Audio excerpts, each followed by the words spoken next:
update. Harvest tayo before Basyang. So ito yung last harvest, pinakaraming harvest.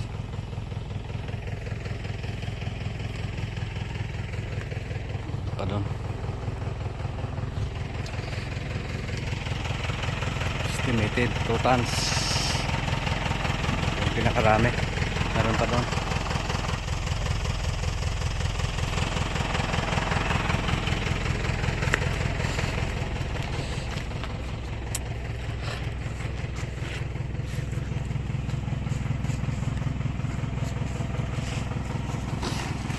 Labot-bot. Oo yan. Sa habol tayo sa oras. Ibang harbisan to. Dinala natin yung medyo alanganin.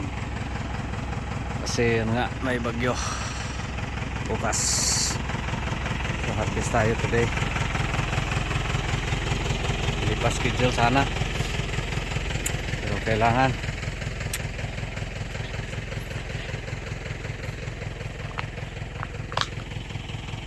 Pasig na mabilin ubos ha.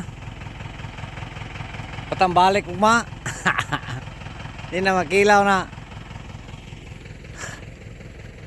Shout out ni Junji. Ang batang Haponis. Japanese yan. Ay ano doon. Langsa ako ba doon? No, so ganito yung problema, medyo matanda. Tapos madalas yung ulan. Yan. Marami na. Ilang yelo na. Pero sa atin dito, kaya pa dito sana. 2 tons per week. Maski ganito yan. Kasi marami pa yung bunga. So, only ngayon, dinala natin yung medyo maliit. Okay, ganito kalaki. Langanin pa to. Pero kailangan na natin. Ano to guys? Tanda na. Dami ng sakit.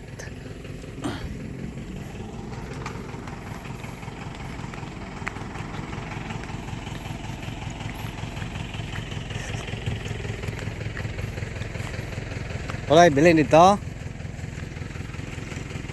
Kasi saktapok. Nahigda ya. Nahigda sako ya.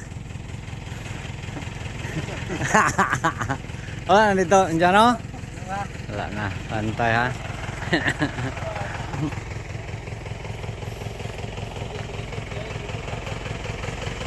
Uwi na kami guys.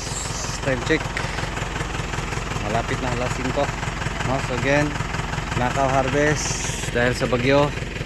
Ginawa natin, ubusan, no? Mga maliliit na lang talaga yung natira. Tapos ito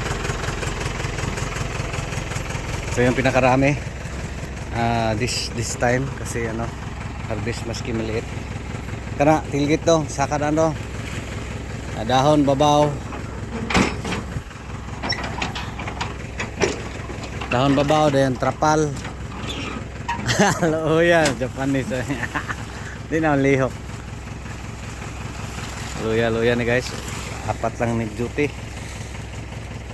Ano, budbud ka daw? Budbud. Ito pa sa ato budburonon, boss. So God bless everyone. Ingat sa bagyo. Bagyong Basyang. So dito sa Southern Cebu. Tama yung Kaya ito. God bless everyone. Thank you Lord. Yes, meron.